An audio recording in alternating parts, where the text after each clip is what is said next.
اللہ تعالیٰ نے ہمارے نبی اکرم نور مجسم شفیع معظم آقا کل ختم رسول دانہ سبل احمد مجتبیٰ جناب حضرت محمد مصطفیٰ صلی اللہ تعالیٰ علیہ وسلم کو بڑی عظمتیں، فضیلتیں، بلندیاں عطا فرمائی ہیں۔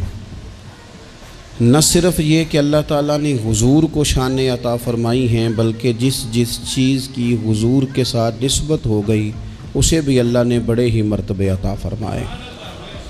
حضور سید عالم صلی اللہ علیہ وسلم کے صحابہ کرام، حضور کی ازواج پاک، حضور کی اولاد پاک، محبوب کا خاندان مبارکہ، یہ ساری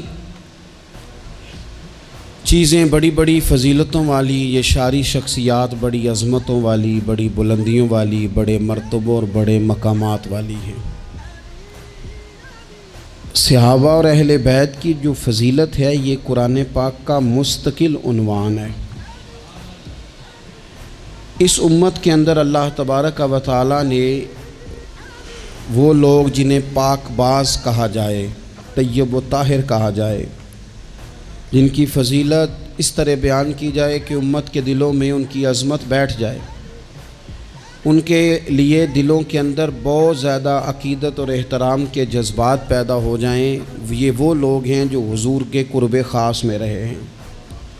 اللہ تعالیٰ نے سورہ احزاب کے اندر حضور کی اہل بیت کا ذکر فرمایا، اور یاد رکھ لیں کہ اہل بیت میں نبی پاک علیہ الصلاۃ والسلام کی ازواج بھی شامل ہیں، اور آپ اس آیت کا سیاق و سباق بھی دیکھیں گے تو تذکرہ ہی حضور کی ازواج کا ہو رہا ہے۔ حضور کی ازواج پاک، اولاد پاک، ہاں بالخصوص بعض کی فضیلت حضور نے الگ سے کر کے بیان کی، جیسا کہ مولا علی شیر خدا، سیدہ فاطمہ زہرا رضی اللہ تعالی عنہما، حضرت امام حسن، امام حسین، حضور نے ان کی عظمتوں کو بیان فرمایا۔ اور حضور کی اولاد پاک وہ ہے، نسل پاک وہ ہے جو حضرت فاطمہ الزہرا سے چلی ہے۔ عزیز دوستو، قرآن پاک میں اللہ کریم نے فرمایا انما یرید اللہ لیذہب عنکم الرجس اہل البیت ویطہرکم تطہیرا، فرمایا اے نبی کے گھر والو، اللہ تو یہی چاہتا ہے کہ تم سے ہر ناپاکی دور فرما دے، ویطہرکم تطہیرا، اور تمہیں خوب صاف ستھرا کر دے، خوب۔ ترمذی شریف میں حدیث موجود ہے کہ نبی پاک صلی اللہ تعالیٰ علیہ وسلم جب صبح کی نماز کے لیے اٹھتے تو حضرت فاطمہ رضی اللہ تعالیٰ عنہ کے حضور کاشانہ نور کے پاس جاتے اور دروازے کے باہر کھڑے ہو کے حضور فرماتے، او نبی کے گھر والوں اٹھو نماز کے لیے، اور پھر حضور یہ آیت تلاوت کرتے انما یرید اللہ لیذہب عنکم الرجس اہل البیت ویطہرکم تطہیرا، فرمایا رب تو یہی چاہتا ہے اے نبی کے گھر والوں کہ تم سے ہر ناپاکی دور کر دے اور تمہیں خوب صاف ستھرا کر دے۔ اس آیت کو تلاوت کرتے نبی پاک صلی اللہ تعالیٰ علیہ وسلم نے ان کی فضیلت بیان کی۔ جب کسی کی فضیلت بیان کی جائے نا تو اس سے مقصود یہ ہوتا ہے کہ دلوں میں اس محبت کو بٹھایا جائے۔ امام علی مقام کا تو نام نظریے کا نام ہے، امام حسین تو سوچوں کے امام ہیں، وہ تو نظریوں کے امام ہیں۔ امام علی مقام، امام تو اس شخصیت کا نام ہے کہ جن کا نام لیں تو زبان پہ نام، تو دل میں یہ تڑپ پیدا ہوتی ہے کہ امام حسین کا نام لینے کا مطلب یہ ہے کہ ظلم کا ساتھ نہیں دینا، حق کا ساتھ دینا ہے۔ امام کا نام لیں خالی امام حسین کا، تو دل پکار اٹھتا ہے کہ ظلم کا ساتھ نہیں دینا، مظلوم کا ساتھ دینا ہے۔ اس شخص کے ساتھ کھڑے نہیں ہونا جو غریبوں، مجبوروں، مظلوموں، ان کی آہوں پر اپنا تخت سجاتا ہے، بلکہ حالات کسی طرح کے بھی ہوں، رخ کوئی بھی ہو، ہوا گو تند و تیز ہے لیکن چراغ اپنا جلا رہا ہے۔ یہ ذرا سوچ دیکھیں، تیز ہوا میں بھی کبھی کسی نے چراغ جلایا ہے؟ لیکن اقبال کہتے ہیں ہوا گو تند و تیز ہے لیکن دیکھو چراغ اپنا جلا رہا ہے، وہ مرد درویش حق نے جس کو عطا کیے ہیں انداز خسروانہ، وہ کہتا ہے مجھے ہوا سے غرض نہیں، میری ڈیوٹی تو چراغ جلانے کی ہے، لہذا میں نے چراغ جلانا ہے۔ تو حضرت امام حسین رضی اللہ تعالیٰ عنہ جو نظریاتی سرحدوں کے محافظ ہیں، اس نظریے کے تحت سب سے پہلی بات تو یہ کہ ان کی عقیدت ہو دل میں۔ حضور نے پتہ کس ترتیب سے اہل بیت کی عقیدت بیان کی؟ کبھی آپ وہ ترتیب سمجھیں تو مزہ آ جائے۔ حضور فرمانے لگے رب سے محبت کرو کہ وہ تمہیں نعمتیں دیتا ہے، اور مجھ سے محبت کرو کہ میں اللہ کا محبوب ہوں، اور میری اولاد سے پیار کرو اس لیے کہ وہ میری اولاد ہے۔ آپ کبھی حدیث کی ترتیب دیکھیں نا تو سارے ذائقے ایک ہی حدیث پاک میں انسان کو مکمل ملتے ہیں۔ رب سے محبت کرو نعمتیں دیتا ہے، مجھ سے پیار کرو میں اس کا رسول بن کے آیا ہوں، اور میرے حسن سے، میرے حسین سے، میری بیٹیوں سے، میری شہزادیوں سے، اولادوں سے پیار کرو اس لیے کہ وہ میری اولاد ہیں۔ اپنے دلوں میں ان کے لیے جذبات ہوں۔ دیکھیں ایک دن حضور سید عالم صلی اللہ علیہ وسلم نے نا حضرت فاطمہ الزہرا سے فرمایا رات میں تمہارے گھر میں آ کے قیام کروں گا۔ تو حضرت فاطمہ الزہرا نے کہا یا رسول اللہ یہ تو بڑے نصیب جاگ گئے، رات حضور گھر تشریف لے گئے۔ ہمارے ہاں جو آدمی تھوڑا سا بھی کسی عہدے پہ چلا جاتا ہے وہ بچوں کو ٹائم نہیں دیتا، نہ وہ پسند کرتا ہے، اور ہمارے دیہاتوں میں تو ویسے ہی لوگ سمجھتے تھے کہ یہ توہین ہے، یعنی اپنا بچہ بھی موٹر سائیکل پہ بٹھا کے اگر لے کے گئے نا اسے دکان سے کوئی چیز کھلانے تو لوگ کیا کہیں گے تجھے بچے کھلانے پڑتے ہیں۔ یہ عجیب و غریب ہم نے اپنی زندگی میں ماحول بنایا ہے۔ تو حضور نے فرمایا فاطمہ میں رات آپ کے گھر میں قیام کروں گا۔ سیدہ نے کہا یا رسول اللہ بسم اللہ، یہ تو کمال ہو گئی۔ حضور نے رات وہاں قیام کیا، امام حسن نے دودھ مانگا۔ اچھا حدیث کے راوی مولا علی شیر خدا ہیں، کہتے ہیں میں چپ کر کے سو رہا تھا، میں نے سائیڈ پہ چادر اوڑھی اور میں آرام کر رہا تھا، امام حسن نے دودھ مانگا۔ سیدہ فاطمہ اٹھنے لگیں تو فرمایا نہیں فاطمہ آج میرے ساتھ سوئے ہیں، دودھ بھی میں ہی پلاؤں گا۔ حضور اٹھے، بکری کا دودھ دھویا، پھر اسے برتن میں ڈالا۔ ابھی حضور امام حسن کو دینے لگے تھے کہ امام حسین نے بھی مانگ لیا۔ تو حضور نے فرمایا نہیں بھائی پہلے حسن کو ملے گا۔ تو حضرت فاطمہ رضی اللہ تعالیٰ عنہ عرض کرنے لگی یا رسول اللہ لگتا ہے حسن سے زیادہ پیار ہے۔ فرمایا نہیں فاطمہ پیارے دونوں ہی بڑے ہیں، پر مانگا پہلے حسن نے ہے نا، مانگا پہلے حسن میں۔ پھر حضور فرمانے لگے، حضرت علی فرماتے ہیں، کہتے ہیں حضور فرمانے لگے فاطمہ تو بھی، میں بھی، حسن بھی، حسین بھی، اور یہ جو سو رہا ہے، کہتے ہیں میں تو چادر اوڑھی ہوئی تھی نا۔ فرمایا فاطمہ میں بھی، تو بھی، حسنین بھی، اور یہ جو سو رہے ہیں، فرمایا سارے مل کے جنت میں داخل ہوں گے۔ گویا جنت میں بھی اسی طرح بسیرا رہے گا جس طرح فاطمہ آج تیرے گھر میں بسیرا ہے۔ تو رسول پاک صلی اللہ علیہ وسلم کا ان سے پیار کرنا، ان سے محبت کرنا، ان کے ساتھ وارفتگی ہمارے دلوں میں بہت اکرام ہونا۔ 10 محرم رسماً نہ منائیں، بس ٹھیک ہے بچوں کی اماں ضد کر رہی تھی، اور میں آپ کو ذمہ داری سے کہتا ہوں اگر کچھ دادیاں نانیاں رہ گئی ہیں جو 10 محرم پہ ختم شریف کا شور کرتی ہیں، کچھ دادے نانے رہ گئے ہیں جو تھوڑا سا اصرار کرتے ہیں کہ چلو کچھ چاول پکا لو اصالے ثواب کریں گے، نئی نسل وہ تو پڑھی لکھی ہے، وہ جدت پسند ہے، اور لوگ جیسے ہی ان کے پاس مال آتا ہے وہ کہتے ہیں ہر چیز نئی اور مذہب وہی پرانا، اس میں بھی کچھ جدت پیدا کرو، وہ چھوڑو جی اس کام کی کیا ضرورت، کوئی نیا کرتے ہیں۔ وہ دوستو یہ تو عقیدت ہے ہماری، یہ تو وارفتگی ہے۔ اور میں پڑھے لکھے لوگوں سے سوال کروں گا یہ تم نے پرانا کام کر کے چھوڑ دیا، سالگرہ تو تمہارا دادا کبھی نہیں مناتا تھا، نانا جی نے کبھی نہیں منائی تھی، ایک ایک بندہ 2 منا رہا ہے، کبھی کسی مفتی کے پاس نہیں گیا، ایک اپنی سالگرہ ایک پھر شادی کی سالگرہ، ڈبل پوچھا ہے کبھی جا کے مولانا صاحب سے؟ اب تو اللہ معاف کرے اس پر لاکھوں خرچ ہوتا ہے، میرج ہال میں جا کے وہ کام کرتے ہو، کبھی مولوی مفتی پیر نہیں یاد آئے؟ 10 محرم کی نیاز آئی، ربیع الاول شریف کا مہینہ آیا اور کوئی ختم شریف کا اہتمام آیا تو کہا پہلے میں نے نا مسئلہ پوچھنا ہے۔ وہ مجھ سے شب برات والے دن ایک صاحب پوچھ رہے تھے کہ شب برات کو نفل پڑھنے جائز ہیں؟ میں کیا ہوں اللہ دی بارگاہ سجدہ کرنے لی بھی شناختی کارڈ بکھانا پائے گا؟ تو یہ دیکھ لو میں یہاں رہتا ہوں، اگر اجازت ہو تو نفل پڑھ لوں۔ کیا مذاق بنایا ہے، کس طرح کر کے ہم نے انداز اختیار کر لیا زندگی میں۔ تو میرے عزیز خاص لگاؤ، خاص دلچسپی ہو اہل بیت اطہار کے ساتھ، ہمارے دلوں میں کس طرح بلا۔ جو بڑے لوگ ہوتے ہیں نا وہ زیادہ باتیں نہیں کرنی پڑتی ان کو، بڑے ہوتے ہیں نا، ان کی باتیں بھی بڑی ہوتی ہیں، بڑی گہری ہوتی ہیں۔ انسان جب کبھی بھی کسی بڑے آدمی کے پاس بیٹھتا ہے تو اسے تھوڑے جملوں میں بڑی بڑی باتیں مل جاتی ہیں۔ اس امت میں سب سے بڑی حضرت ابو بکر صدیق ہے،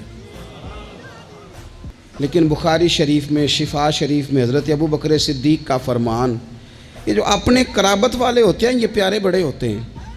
ہم جب دین کے رستے میں بھی کوئی چیز خرچ کرنا چاہتے ہیں نا تو پہلے ہم غور کرتے ہیں کہ بچوں کو ضرورت تو نہیں، اور دین بھی کہتا ہے جب نفلی وقت آئے خرچ کرنے کا تو دیکھ لو بچوں کو، گھر کو، بہن بھائیوں کو، یہ دیکھنے کے بعد تم دین کی طرف بڑھو۔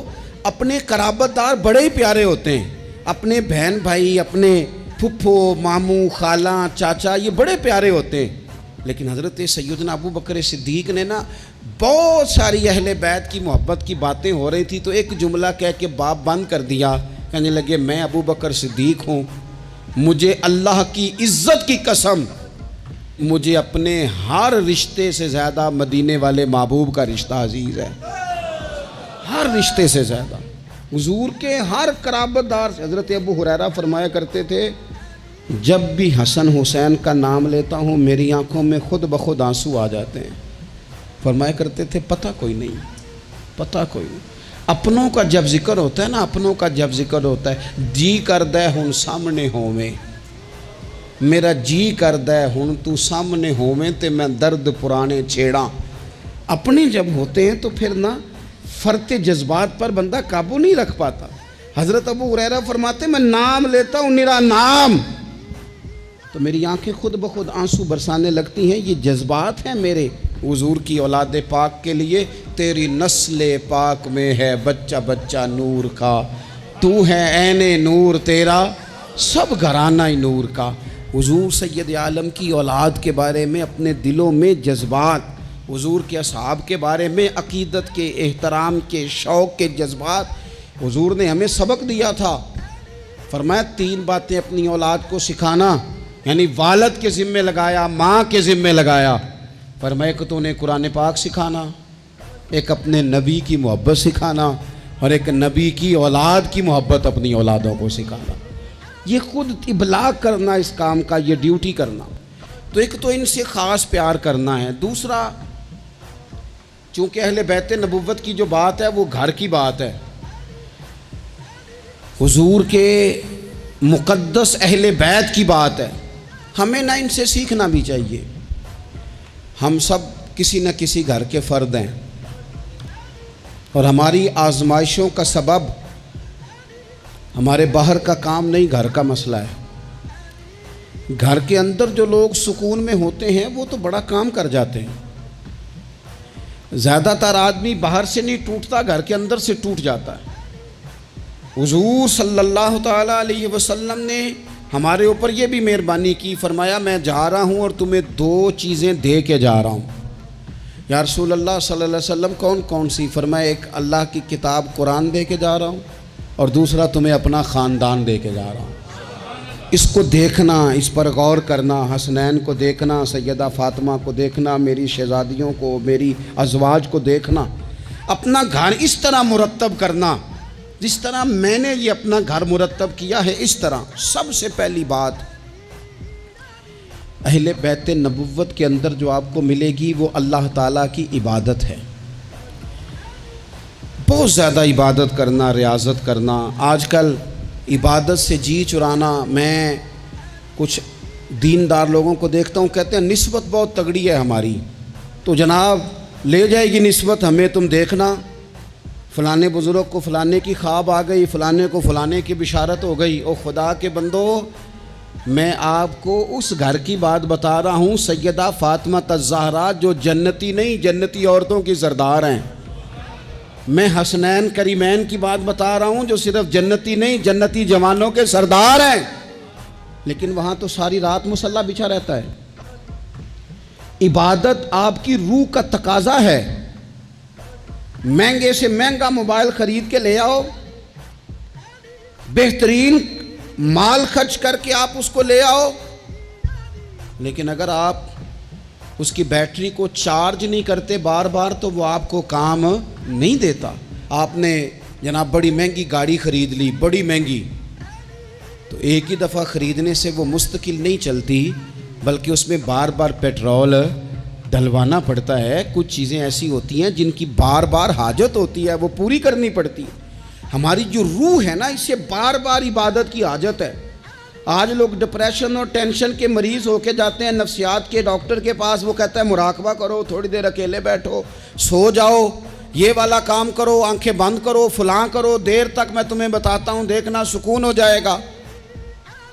اس سے زیادہ بہتر یہ نہیں جو طریقہ رب رسول نے بتایا ہے کہ ذرا سر سجدے میں رکھو نا تھوڑی دیر، ذرا ہاتھ اٹھا کے وہ باتیں جو مراقبے میں جا کے سوچنی ہیں وہ ساری یوں ہاتھ کر کے، میں نے پہلے بھی کہا تھا پھر کہتا ہوں، میں ایک دفعہ ایک ڈاکٹر صاحب کے پاس بیٹھا تھا، اپنی والدہ کو لے کے گیا، تو وہ ایک ڈاکٹر صاحب ایک بزرگ سے کہہ رہے تھے کہ آپ میرے 15-12 سالوں سے پیشنٹ ہیں، میں آپ کو ایک ہی بات کہتا ہوں کہ دل کی باتیں کہہ دیں کسی سے، کہہ دیں کسی سے، آپ دل ہلکا کر لیں، سکون ہو جائے گا۔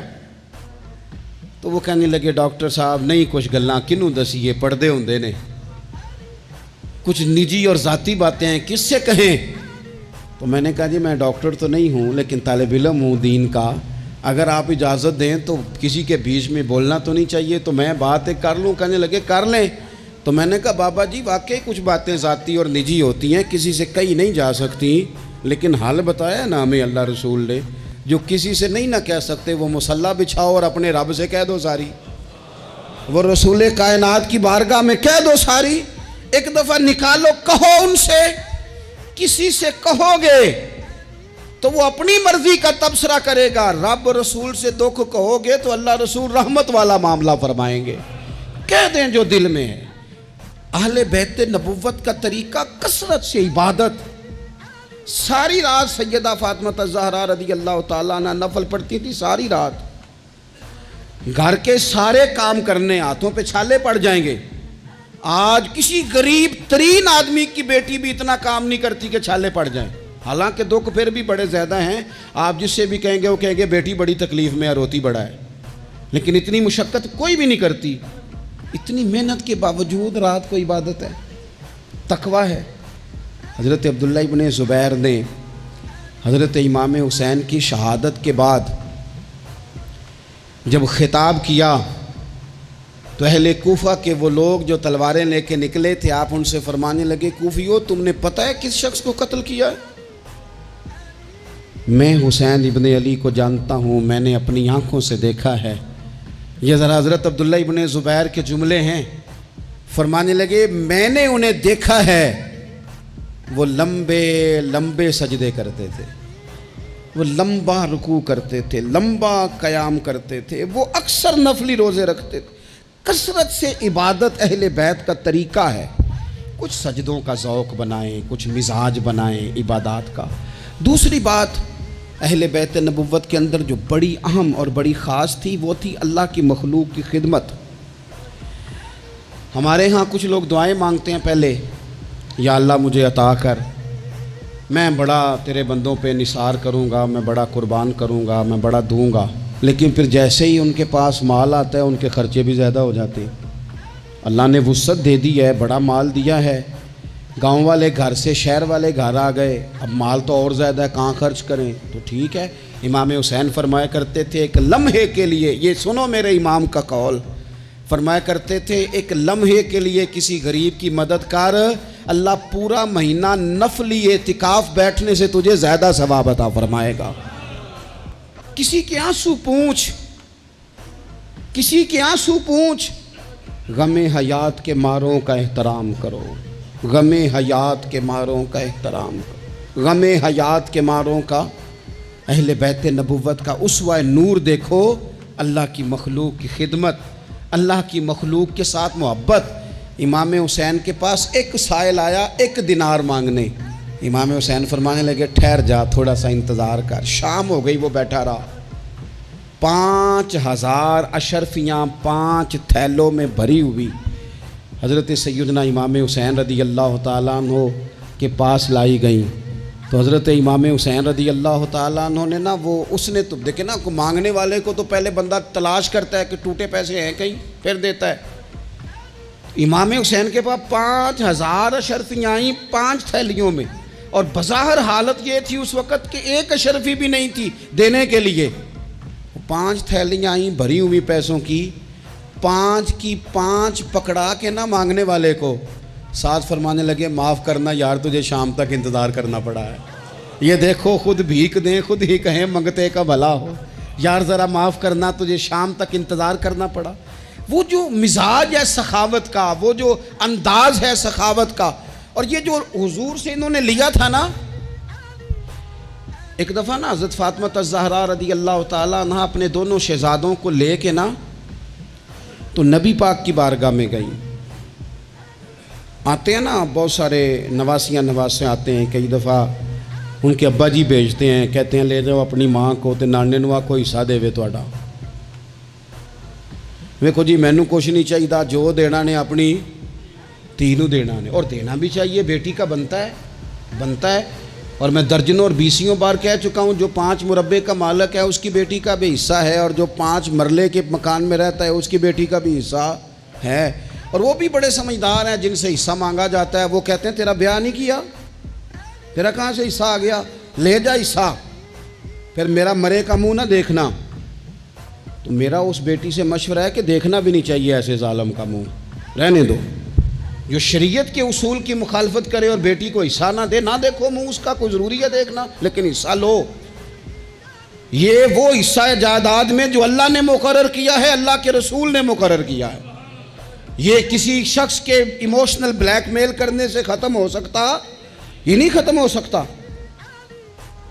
بیٹی کی شادی کر دیا تو وہ جو 5 دفعہ بیٹے نے پیسے اجاڑے ہیں تیرے کاروبار میں وہ بھول گئے. کیا کہا تھا میاں صاحب نے, کہنے لگے تیاں لئی پردیس وے بابل تے پتراں لئی جاگیراں, چپ رہنا تے دکھ سکھ سہنا, بس تیاں دیاں تقدیراں, ساری جائیداد اس کو دے دے.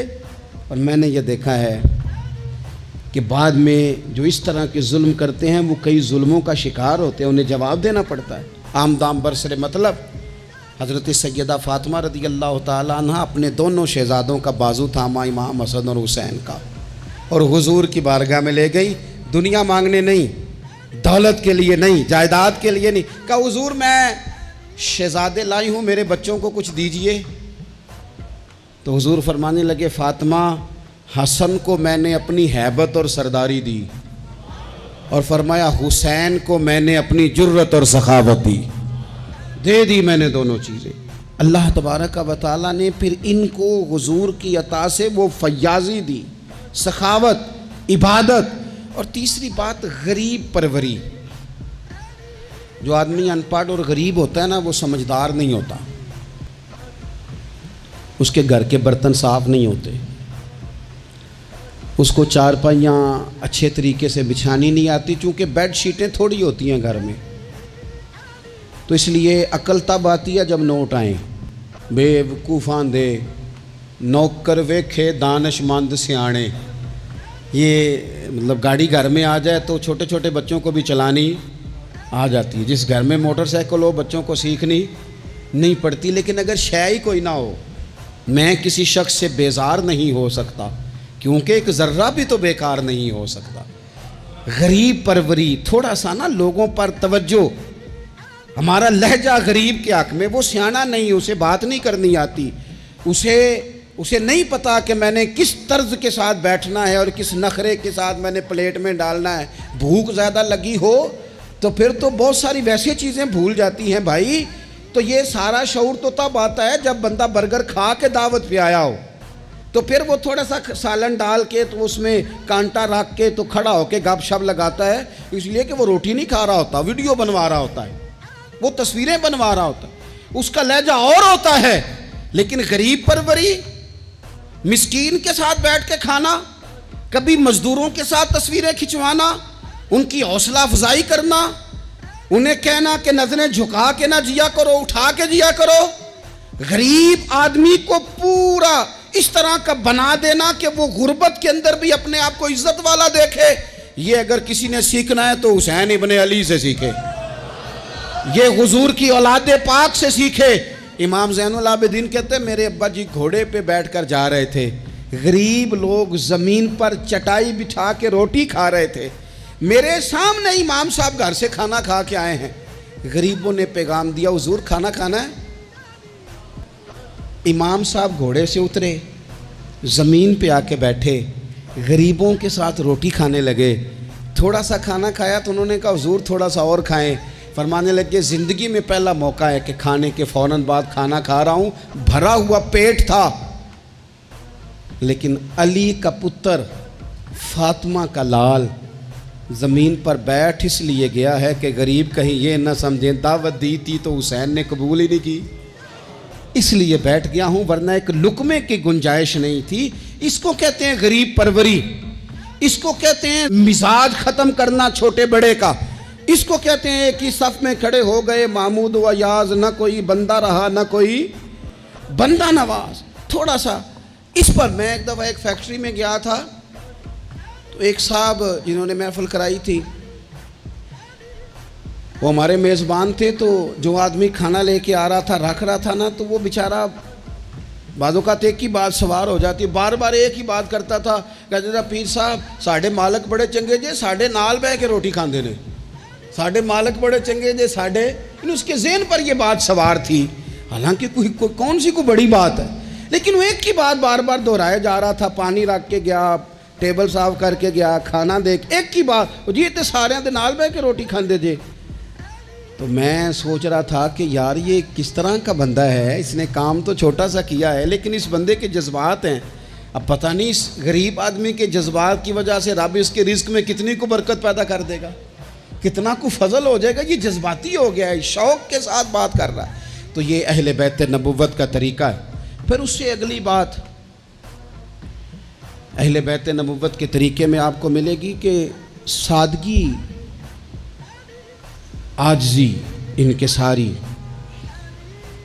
بالکل مختصر سے اللہ کی عطا پر بھی بہت زیادہ, حالانکہ ان پر تو بڑی عطائیں تھیں, لیکن مختصر سی خواہشات. کھجور کی چھال کی بنے ہوئے ٹوپی پہن کے حضرت مولا علی شیر خدا رضی اللہ تعالی عنہ نماز پڑھ لیتے تھے, اور اونٹ کے بالوں کی بنی ہوئی چادر اوڑھی ہے, اونٹ کے بالوں کی بنی ہوئی, اور سیدہ فاطمہ چکی پیس رہی ہیں, کنز المال میں موجود ہے. نبی پاک علیہ السلام نے انہیں دیکھا, ہلکے سے آنسو حضور کی آنکھ میں آئے اور 2 جملوں میں بات ختم کر دی. فرمایا فاطمہ زندگی میں اسی پر گزارا کر, اللہ جنت میں ساری نعمتیں تیرے لیے دروازے کھول دے گا, اسی پہ گزارا کر. سادگی. حضرت امام حسن کے کپڑوں کو پیوند لگے ہوئے ہوتے تھے. اپنے بود و باش جب بندہ بہت مہنگی کر لیتا ہے تو اس کا اپنا خرچہ ہی بڑا بڑھ جاتا ہے, اس نے کرنا کرانا کیا ہوتا ہے. اور اس سے اگلی بات یہ تھی کہ جذبہ جہاد بہت زیادہ تھا. پھر کہتا ہوں اتنی ساری ویڈیوز آئیں, او جی بچہ رو پڑا جی بکرا ذبح ہو رہا تھا. تو یہ تو پریشانی والا مقام ہے, جو بچہ بکرے کے ذبح ہونے پہ روتا ہے, یہ جہاد کیسے کرے گا. اندر سے اٹھ کے دروازہ بند کرتی ہے اماں, کہتی ہے پتر دروازے پہ نا فلانا بندہ گلی میں ظلم کر رہا ہے, باہر نہیں جانا, ہماری کوئی لڑائی ہے, ہم نے نہیں, بالکل تو باہر, تو نے نہیں نکلنا باہر. یعنی ظلم ہوتا ہے تو ہوتا رہے, جبر ہوتا ہے تو ہوتا رہے. حضرت عثمان غنی رضی اللہ تعالیٰ عنہ کے خلاف بلوانیوں نے حملہ کیا اور حضرت عثمان کے گھر کو گھیر لیا. لوگ تو اولاد کو بچا بچا کے رکھتے ہیں نا, باہر نہیں جانا باہر نہیں جانا, لیکن حضرت مولا علی شیر خدا اپنے بچوں کو ہر جہاد میں پہلے لے کے جاتے تھے. حضرت علی کے زمانے میں بھی جتنی جنگیں ہوئی اپنے شہزادے پہلی صف میں. حضرت مولا علی نے ایک تلوار امام حسن کو پکڑائی, ایک امام حسین کو پکڑائی, حضرت عثمان کے دروازے پہ کھڑا کر کے کہا پتر خبردار, عثمان صحابی رسول ہیں, تمہارے خالو ہیں, کوئی سیدنا عثمان کا دروازہ نہ پھلانگنے کی جرت کرے, قربان جائیں. 2 شہزادے تلوار لیے, حالات بڑے خراب تھے اس وقت, بلوائی مصر کے مدینے پر چڑھائی کیے ہوئے تھے, حضرت عثمان کا گھر گھیرے میں تھا, لیکن ان کی جرت نہیں ہوئی حضرت عثمان کا دروازہ کراس کرنے کی. کیوں کہ ایک کونے پہ تلوار لے کے امام حسن کھڑے تھے اور دوسرے پہ امام حسین کھڑے تھے. بچوں کو جب اے سی والے کمرے میں پوری طرح بند کر دے نا والد, اور انہیں کہ اچھا برگر کھانا ہے, 4 منگوا لو برگر, فلانی جگہ جانا ہے بیٹا, نہیں ضرور جانا چاہیے, کوئی انجوائمنٹ مس نہیں کرنی, پھر آپ بچوں سے توقع کرتے ہیں وہ محنت کریں گے آگے بڑھیں گے، یہ کیسے ہو سکتا ہے؟ نامی کوئی بغیر مشقت نہیں ہوا، 100 بار جب عقیق کٹا تب جا کر ننگی ہوا۔ مشقت کرنی پڑتی ہے، محنت کرنی پڑتی ہے، جد و جہد کرنی پڑتی۔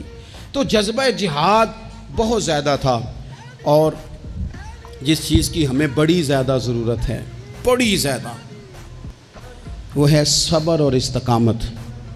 ان الذین قالوا ربنا اللہ ثم استقاموا فلا خوف علیہم ولا هم یحزنون۔ رب فرماتے ہیں جن لوگوں نے کہا اللہ ہمارا رب ہے، پھر وہ ڈٹ گئے، انہیں نہ کوئی خوف ہوگا نہ وہ غمگین ہوں گے۔ ہمارے پاس سارا کچھ ہے، صبر اور استقامت نہیں۔ ایک پورا دن نہیں بھوکے گزار سکتے ہم لوگ۔ ایک ذرا سی ٹینشن آتی ہے، ایک ٹینشن تو لوگوں کو میں نے دیکھا ہے کہ زندگی کی ساری خوشیاں داؤ پہ لگا دیتے ہیں۔ ہمیں بالکل صبر کرنا نہیں آتا۔ 100 سے زیادہ مرتبہ کم و بیش قرآن پاک نے صبر کا حکم دیا ہے، بار بار کہا صبر کرو صبر کرو صبر کرو، ہے ہی نہیں، مزاج ہی نہیں، تڑپتے لڑتے ناراض ہوتے بگڑتے پریشان ہوتے جلد باز لوگ۔ ایک عجیب سی معاشرے کے اندر کھینچا تانی ہے، چونکہ حوصلہ نہیں، صبر نہیں، استقامت نہیں۔ ایک بندہ آج ایک فیصلہ کرتا ہے، سویرے وہ فیصلہ بدل دیتا ہے۔ کل وہ کسی کے بارے میں کچھ اور کہہ رہا تھا، آج کچھ اور کہہ رہا ہے۔ ہمارے مزاجوں میں استقامت نہیں، ٹھہراؤ نہیں، ہمیں ٹھہرنا نہیں آتا۔ حالانکہ نبی پاک علیہ السلام نے فرمایا ہے اللہ کو وہ کام زیادہ پسند ہے جو تھوڑا کیا جائے پر روز کیا جائے۔ پتھر پہ پانی پڑے متصل تو بے شبہ گھس جائے پتھر کی سل۔ پتھر میں کبھی کوئی چیز سوراخ نہیں کر سکتی، اور پانی تو سوراخ کر ہی نہیں سکتا۔ نوجوانوں، پانی پتھر میں سوراخ، لیکن اگر پانی ہو مستقل مزاج اور ایک ایک قطرہ گرتا ہی رہے گرتا ہی رہے گرتا ہی رہے گرتا ہی رہے، تو دیکھ لینا تم نے فرش لگوایا ہوتا ہے، سیمنٹ اور بجری ڈالی ہوتی ہے، پر اگر مستقل گرے تو پتھروں میں بھی پانی سوراخ کاری دیتا ہے۔ شرط یہ ہے کہ مستقل مزاجی ہو۔ بہت سارے لوگ آ کے کہتے ہیں جی میں جو کام بھی شروع کرتا ہوں نا میرا پورا نہیں ہوتا، ختم ہو جاتا ہے۔ تو میں کہتا ہوں یہی تو مسئلہ ہے، آپ جو کام بھی نہ شروع کریں، آپ ایک ہی کام شروع کریں، جو نہ شروع کریں۔ جب ہر ہفتے آپ نے نیا کام کرنا ہے تو پھر تو گئے آپ کام سے، ایک کریں آپ، اسی کو صحیح کر کے کریں۔ استقامت فی الدین، صبر۔ حالات میرے اور آپ کے ٹھیک کرنے سے کبھی ٹھیک نہیں ہوتے۔ ایک دفعہ بہت زیادہ آزمائش تھی، ایک دوست پر، وہ بڑے پریشان تھے، تو ہمارے بزرگوں کے پاس بیٹھے تھے، تو بڑی وہ بے چینی کا مظاہرہ کر رہے تھے کہ حضور کیا کروں، کدھر جاؤں، فلاں مسئلہ ہو گیا۔ تو بزرگوں نے بڑی عجیب، بڑی خوبصورت، بڑی انوکھی بات کی۔ کہنے لگے پتر، جلد بازی کرنے سے روزہ جلدی نہیں کھلتا، روزہ مغرب کے ٹائم جا کے ہی کھلنا ہے۔ اگر جلد بازی کرو گے بھی تو اس نے کھلنا مغرب کے ٹائم ہی ہے۔ فرمانے لگے حالات خراب ہو گئے ہیں، بہت بے صبری کرنے سے، بہت رونے سے، بہت لوگوں کو بتانے سے، بہت واہ ویلا کرنے سے یہ ٹھیک نہیں ہوں گے، الٹا لوگ تمہارا تماشا دیکھیں گے۔ بہتر یہ ہے کہ تم صبر کرو، انتظار کرو، استقامت کے ساتھ ڈٹ جاؤ۔ شرط کیا ہے زندگی میں؟ صرف شرط ایک ہے کہ آپ اپنے ضمیر سے پوچھ لیں کہ آپ سچے ہیں کہ جھوٹے ہیں۔ اگر آپ سچے ہیں تو پھر ذرا صبر کریں، انتظار کریں، حالات ٹھیک ہو ہی جائیں گے۔ 3 دن 3 راتیں، ذمہ داری سے کہہ رہا ہوں، 1 دن اور 1 رات ہمارے گھر روٹی نہ پکے تو پورے گاؤں میں رو رو کے کوئی حال نہیں ہوتا، پورے شہر میں شور مچ جاتا ہے کہ آج جناب سبزی کو پیسے نہیں، حد ہو گئی، اوہو اتنی غربت، اتنی آزمائش۔ 3 دن اور 3 راتیں کربلا کے میدان میں امام حسین کے خیمے میں نہ روٹی تھی نہ پانی تھا، نہ روٹی نہ پانی، لیکن قرآن پاک کی تلاوت 1 منٹ کے لیے بھی بند نہیں ہوئی، نماز قضا نہیں ہوئی۔ کسی طور بھی ان لوگوں نے کسی بے صبری کا مظاہرہ نہیں کیا۔ ان سے صبر سیکھیں، استقامت سیکھیں، تھوڑا سا رکیں، تھوڑا سا انتظار کریں۔ بہت جلدی ہے، بہت جلدی ہے، بہت جناب ہمیں فٹافٹ فلانا کام چاہیے۔ امام حسین نے پورا کنبہ شہید کرا دیا تھا، لیکن یزید 4 سال حکومت پھر بھی کر گیا تھا. ارد گرد کے حالات فوری طور پہ تبدیل نہیں ہوئے، لیکن پوری دنیا گھوم کے دیکھ لو، تمہیں کوئی یہ نہیں کہتا ہوا نظر آئے گا کہ میں یزید کی اولاد میں سے ہوں، حالانکہ وہ تو 4 سال حکومت کر گیا تھا. حالات، وقت تقاضا رکھتا ہے کہ وہ اپنے ٹائم پہ جا کے چیزیں بدل جایا کرتی ہیں. وہ ایک شخص سے کسی نے کہا تھا کہ جناب آپ اتنا زیادہ بات کرتے ہیں، تربیت کی کوشش کرتے ہیں، لوگ اثر تو کرتے نہیں. تو انہوں نے بڑی انوکھی بات کی، کہنے لگے میرے بعد مجھے چاہے گا زمانہ سارا اور میرے بعد تحقیق کرے گی دنیا. کہا میرے بعد مجھ پر ریسرچ ہوگی، دیکھنا میری ایک ایک بات پر کتابیں لکھی جائیں گی، کیونکہ ہمارے بعد اندھیرا ہی رہے گا محفل میں. بڑے چراغ جلاؤ گے روشنی کے لیے. تو ضروری نہیں کہ سویرے تھوڑا سا زندگی میں حوصلہ، تھوڑا سا صبر، تھوڑی سی استقامت، لیکن شرط یہ ہے کہ آپ سچے ہوں اور مسلسل سفر کر رہے ہوں. آپ رک نہ جائیں، بیٹھ نہ جائیں، سپیڈ بریکر دیکھ کے ٹھہر نہ جائیں، مسلسل چلتے رہیں، کوشش کرتے رہیں، انتظار کرتے رہیں. ایک وقت آئے گا کہ حالات اور رخ اختیار کر جائیں گے. آخر میں پھر ایک بات کرتا ہوں، کوئی سازش نہ کرے، آپ کسی سازش پر توجہ نہ دیں. یہ صحابہ اور اہل بیت یہ ایمان ہے. ایمان دل میں جاگزی کیا جاتا ہے، ایمان پر بحث نہیں کی جاتی. یہ ایمان ہے. ان کی محبتیں، کچھ لوگوں کی باتیں یاد رہ جاتی ہیں.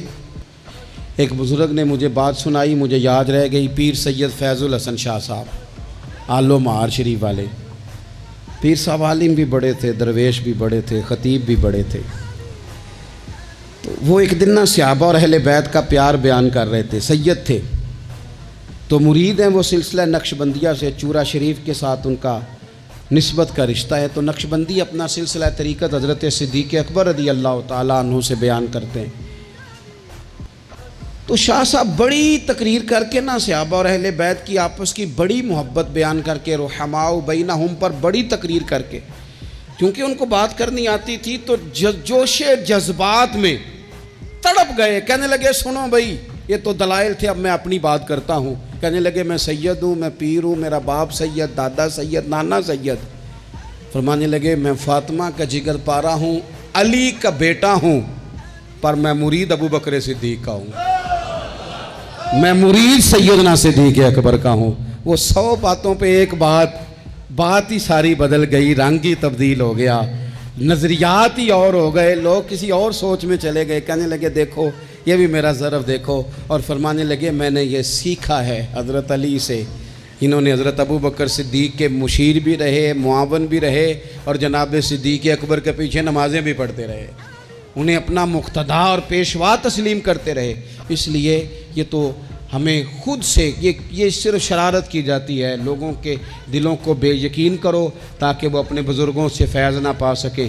ہم نے صحابہ سے بھی فیض لینا ہے اور اہل بیت نبوت سے بھی فیض لینا ہے.